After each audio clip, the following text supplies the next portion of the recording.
Tuhan, malam hari ini kita ada di dalam ibadah kul yang kita setiap hari Jumat malam kita adakan di masing-masing kul. Tetapi karena malam hari ini keadaannya kurang begitu baik sehingga kita semua harus kul bersama dengan keluarga kita masing-masing. Nah, saya menghimbau kepada semua gembala-gembala kul juga yang bisa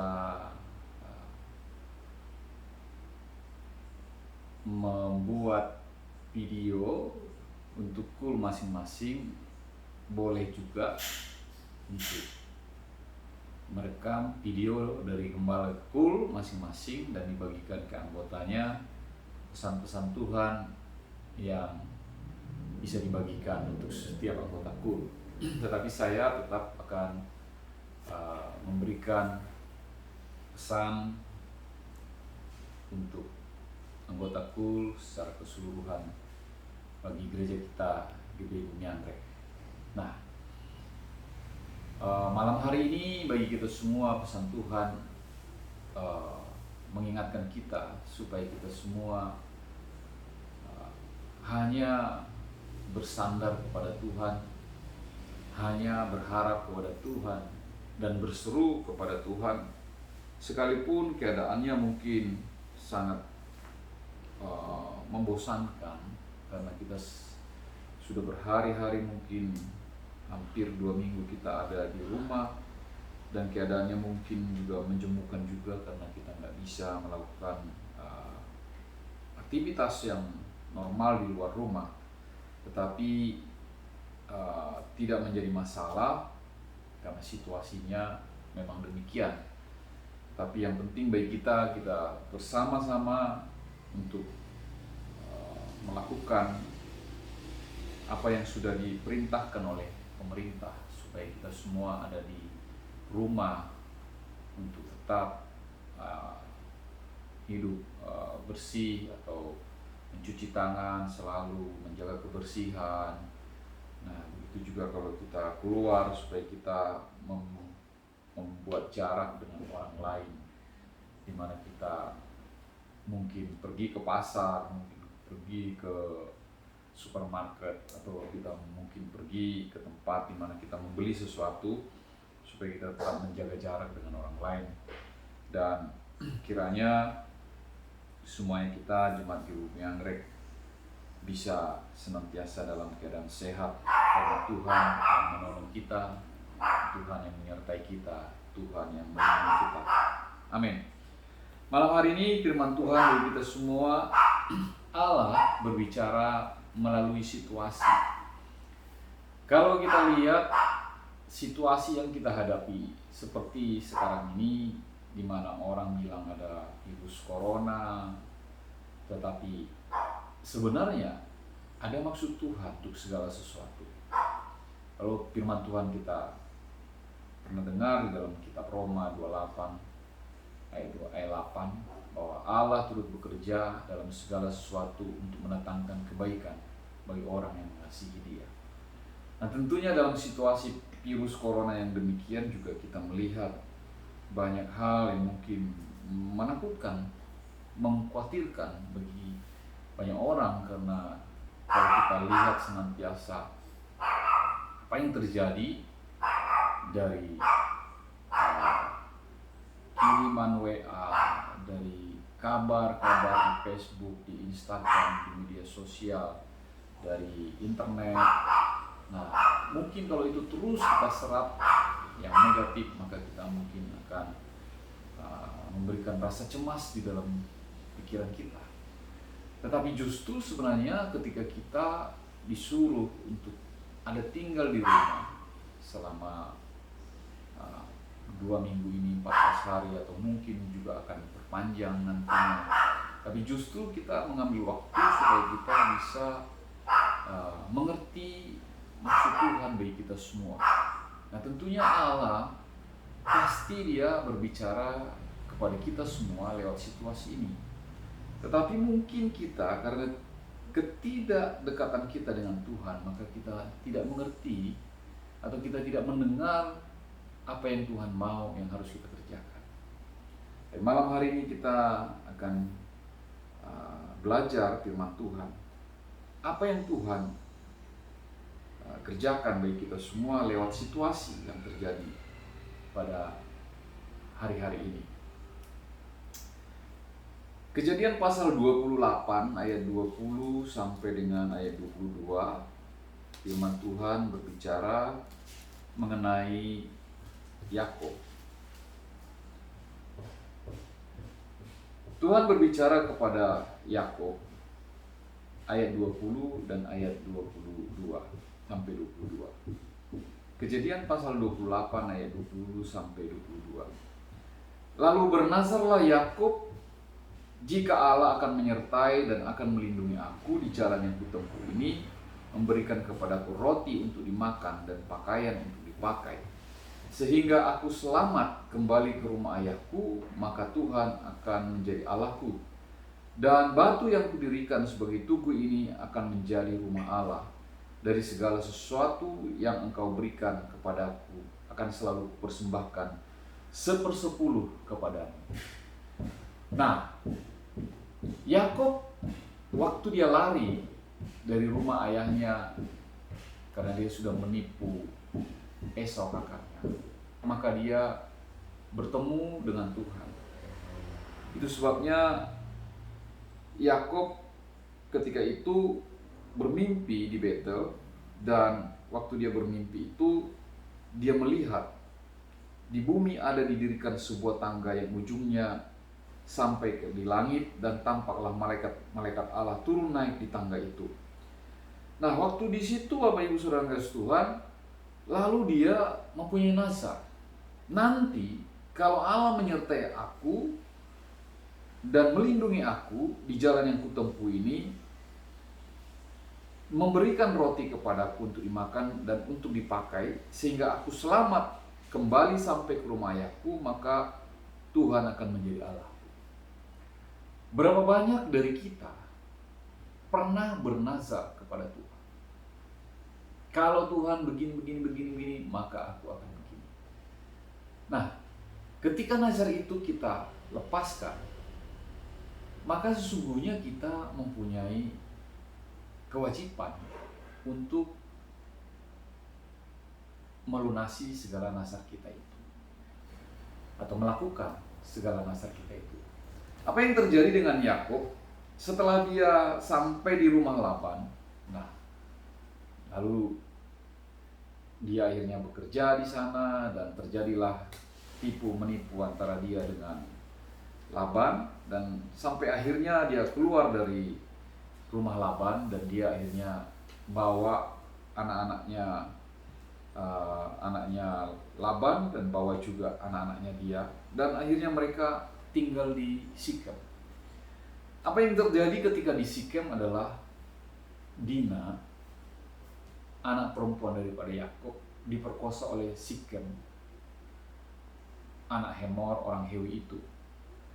Lalu anak-anaknya yang laki-laki semuanya panas hati, dan akhirnya firman Tuhan berkata di dalam Kejadian pasal yang ke-34 ayat yang ke-30, Yakub berkata kepada Simeon dan Lewi. Nah, ini Simeon dan Lewi itu anaknya Yakub. Kamu telah mencelakakan aku dengan membusukkan namaku kepada penduduk negeri ini, kepada orang Kanaan dan orang Feris. Padahal kita ini hanya sedikit jumlahnya. Apabila mereka bersekutu melawan kita, tentulah mereka akan memukul kita kalah, dan kita akan dipunahkan, aku beserta seisi rumahku. Nah, tetapi anak-anaknya menjawab, ayat 32, tetapi jawab mereka, mengapa adik kita diperlakukan sebagai seorang perempuan sundal? Banyak kali kita seberapa hebatnya, seberapa kuatnya kita di dalam hubungan kita dengan Tuhan, tapi ada kalanya kita memang ketakutan, seperti Yakub. Dia takut ketika anak-anaknya akan membalaskan apa yang dilakukan oleh Sikem, maka Yakub merasa ketakutan, sehingga dia katakan, kamu telah mencelakakan aku dengan membusukkan namaku kepada penduduk negeri ini, kepada orang Kanaan dan orang Feris, padahal kita hanya sedikit jumlahnya. Apabila mereka bersekutu melawan kita, tentulah mereka akan memukul kita kalah dan kita akan dipunahkan, aku beserta dengan seisi rumahku. Padahal waktu dia lari dari rumah Ishak, orang tuanya, karena dia menipu Yakub, maka dia sudah bernazar di Betel bahwa dia akan menjadikan Tuhan itu sebagai Allahnya. Tentunya dengan demikian seharusnya dia tidak mempunyai rasa ketakutan. Tetapi apa yang terjadi?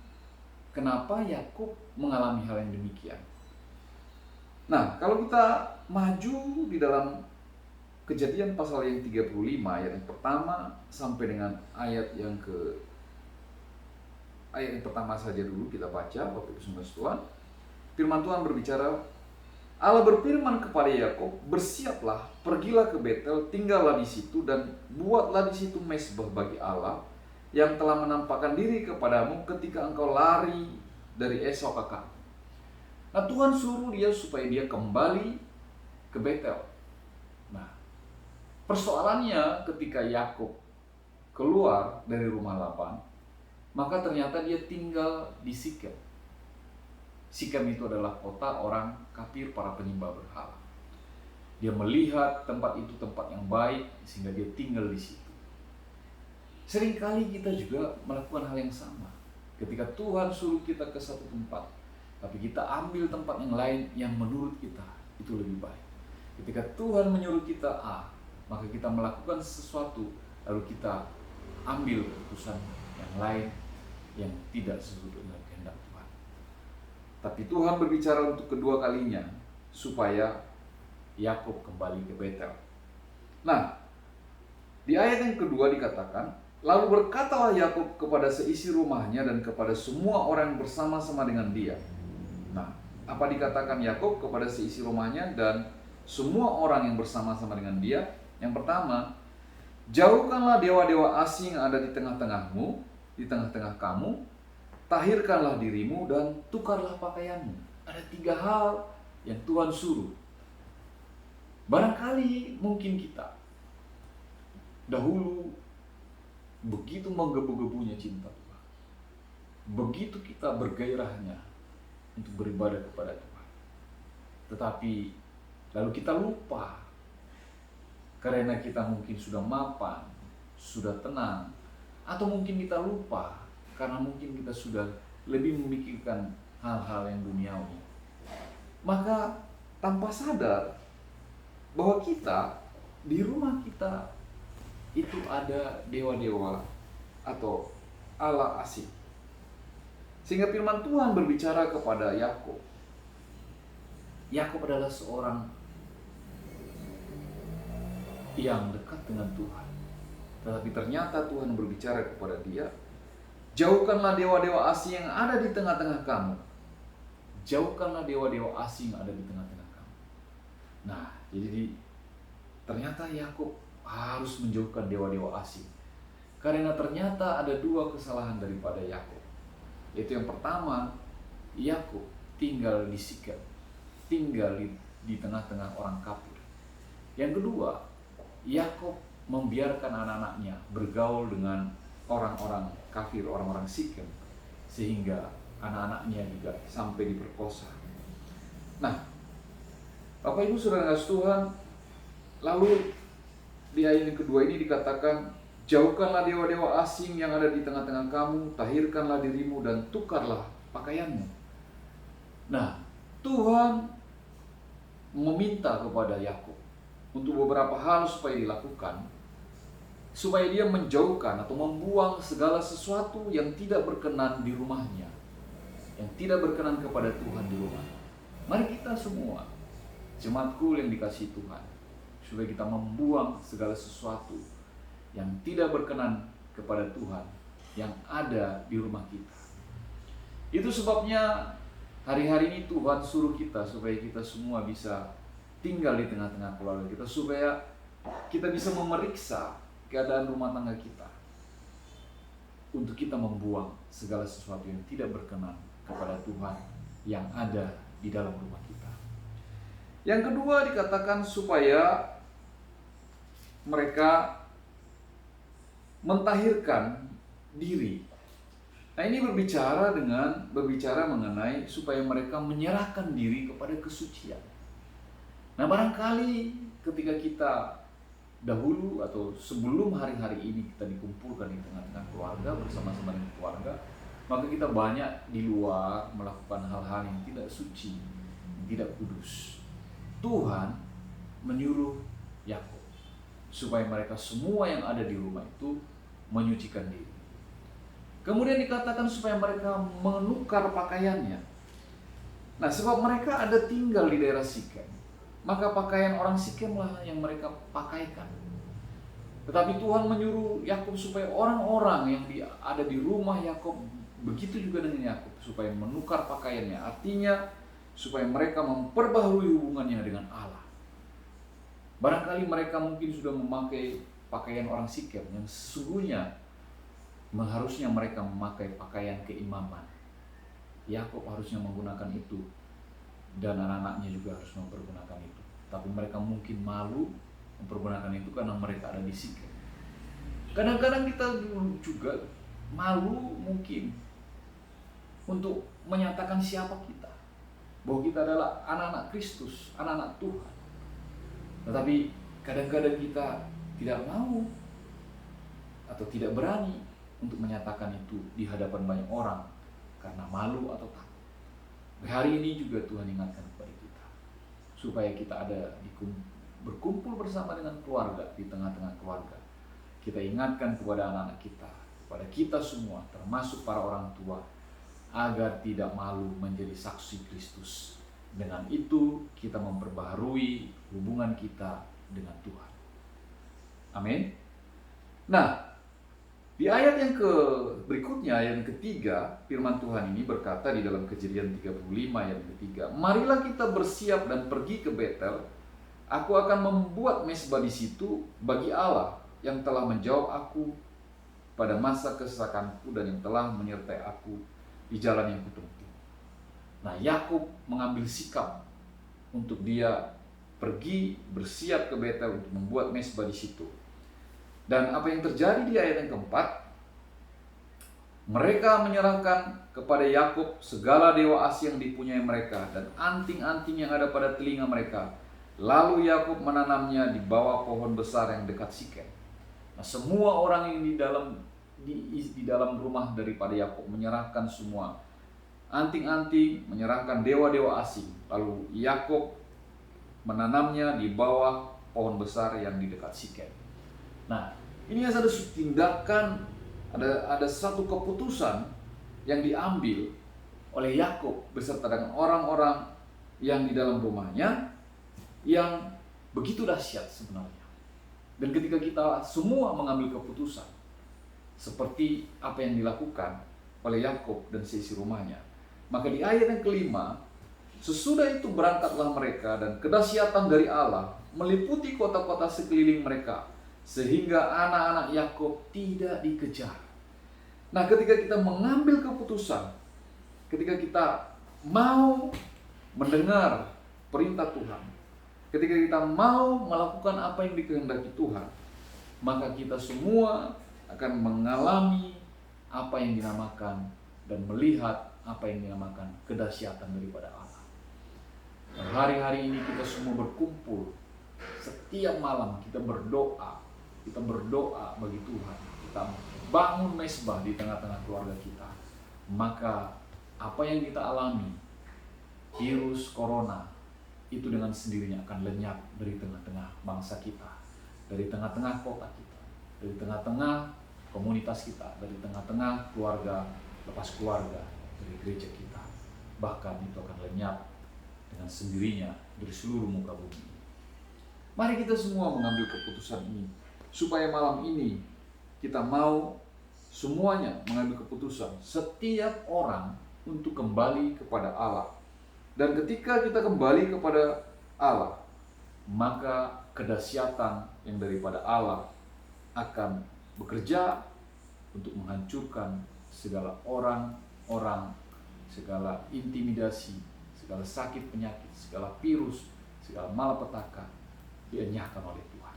Itu sebabnya di ayat yang kelima dikatakan, sesudah itu berangkatlah mereka, dan kedahsyatan yang dari Allah meliputi kota-kota sekeliling mereka, sehingga anak-anak Yakub tidak dikejar.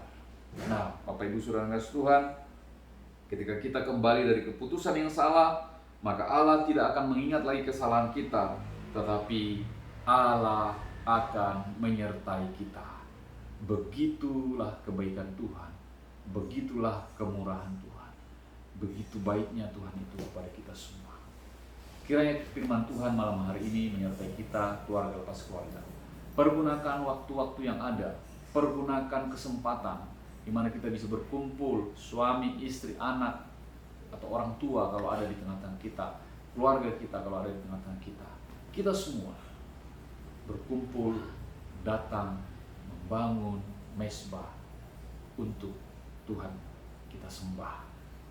Maka kita semua akan diluputkan dari segala malapetaka. Bahkan kita berdoa bagi bangsa kita, bagi negeri kita, bagi negara kita, bagi kota-kota, bagi kota kita, Bekasi, semuanya dilenyapkan sehingga virus corona lenyap dari kota kita, virus corona lenyap dari bangsa kita.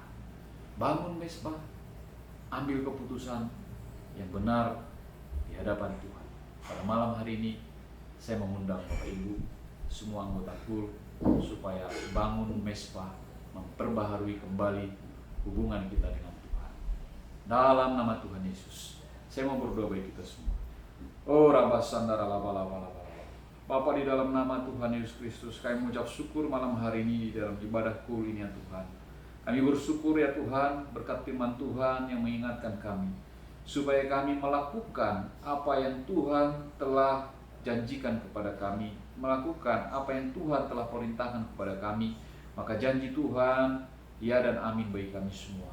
Bahkan Tuhan yang meluputkan seluruh ya Tuhan penduduk negeri kami Indonesia, Tuhan meluputkan seluruh penduduk kota kami Bekasi, Tuhan yang meluputkan seluruh ya Tuhan jemaat gereja Bumi Anggrek dari segala malapetaka, kesakitan. Bahkan kami tolak segala intimidasi setan dan iblis, segala sakit penyakit virus corona, kami patahkan kuasanya oleh kuasa nama Yesus. Biar kemuliaan Allah dinyatakan, kebesarannya dinyatakan, kedahsyatannya dinyatakan atas negeri kami Indonesia. Kedahsyatan Tuhan terjadi, dan hari ini Tuhan berperkara karena umatnya berseru kepada Tuhan membangun mezbah. Setiap keluarga lepas keluarga, karuniakan ya Tuhan roh hikmat dan bijaksana, roh takut dan gentar kepada Engkau bagi seluruh jemaat Tuhan di Bumi Anggrek, supaya kami semua ya Tuhan membangun mezbah berseru kepadamu ya Bapa. Terpuji-pujilah nama Bapa di surga. Berkatilah seluruh jemaat-Mu di Bumi Anggrek. Berkatilah ya Tuhan setiap keluarga lepas keluarga. Dalam nama Bapa, Anak dan Roh Kudus. Dalam nama Tuhan Yesus. Amin. Tuhan Yesus memberkati kita. Haleluya.